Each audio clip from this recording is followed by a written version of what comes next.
Good morning, guys. So today we're going to be shoeing this Gaza here, also known as Fancy Light. So this Gaza is a little jumper, so we'll go ahead and get into it and get some new shoes put on it.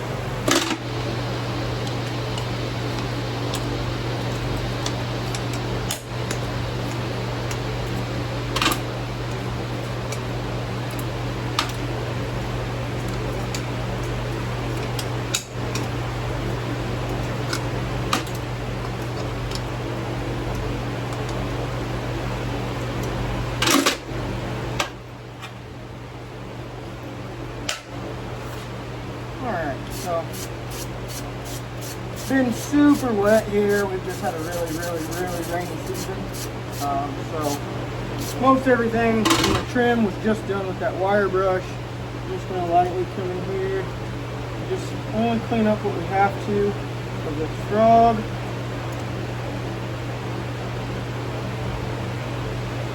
Clean that up like such.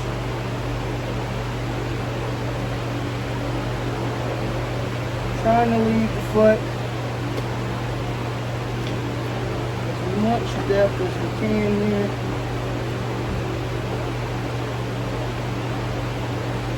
Alright, so like that. Come in with a knife, gonna lightly exfoliate in the front of the bars. That's about all she's got to do there. So we're coming in and I'm gonna cut a shape in.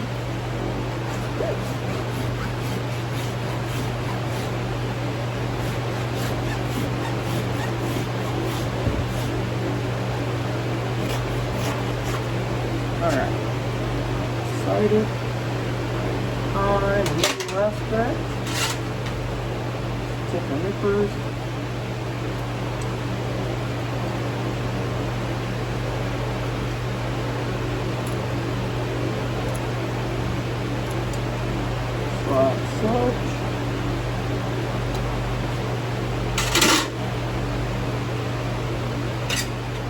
I always like to sight my feet before I rasp them.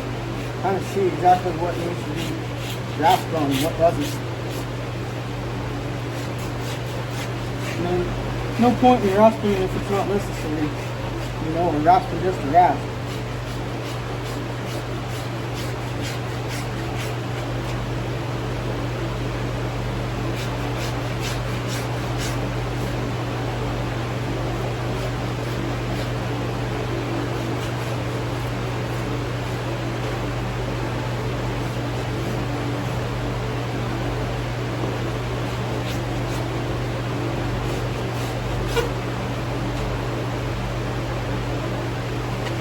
One high step, right?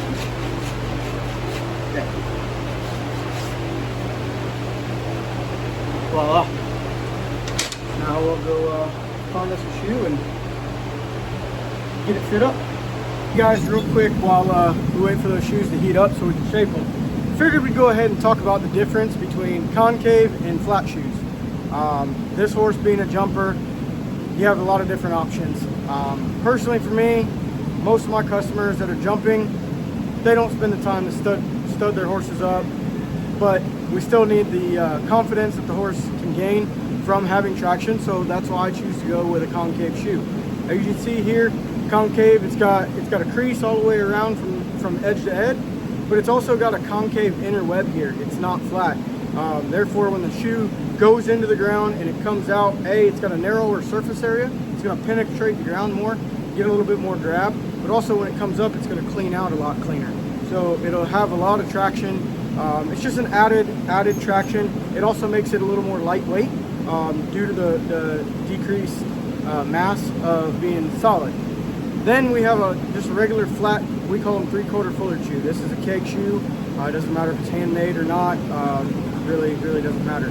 But you see a lot of the horses on the jumper circuit right now wearing these, and that's nothing wrong with that. A lot of times you'll see stud holes here and here that the rider can screw stud caulks into, take them out. Pretty common. Again, you gain the same traction, and for my customers, it's just a little bit easier for them not to have to screw the studs in. A lot of customers don't like doing it. Every now and then your threads will kind of get a little janked up, and it can be kind of a pain in the butt. But as you can see here, it's got a flat edge all the way through it, and it's only got a little creasing right through the middle nail pattern. So again, they're both toe clipped, and they both have their purpose and their place. For my customers, concave seems to be a little more common. It gives our horses a little more confidence, and they tend to jump a little stronger. So just figured we'd throw that in there for you guys, and we'll go ahead and get shaping these shoes.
Hey guys, real quick, just before we finish up, if you would, be sure to smash that subscribe button and drop a like and a comment. Let us know what you thought.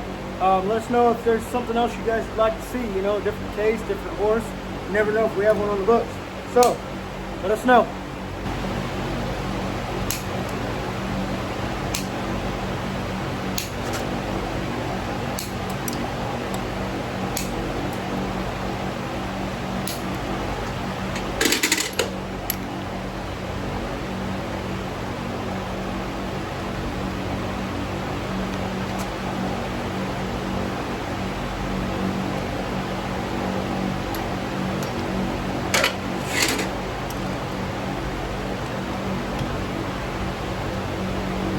Crimp them.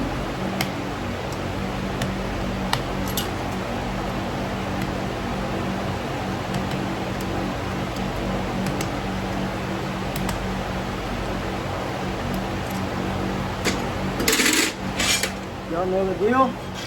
Get our paper file. Go ahead and knock the little excess clink off so it's flush. Voila. Now we'll go ahead and dress. This is that time of year here where it definitely pays to dress after the fact and keep as much mass in the horse's capsule as you can. The moisture is really rough on the feet right now.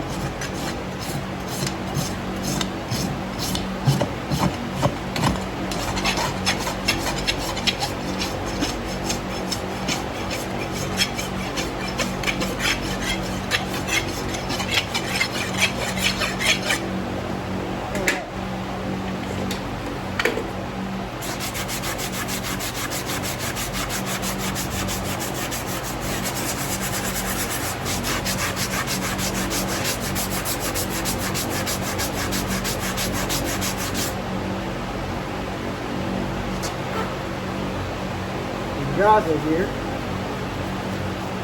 ready for the show ring.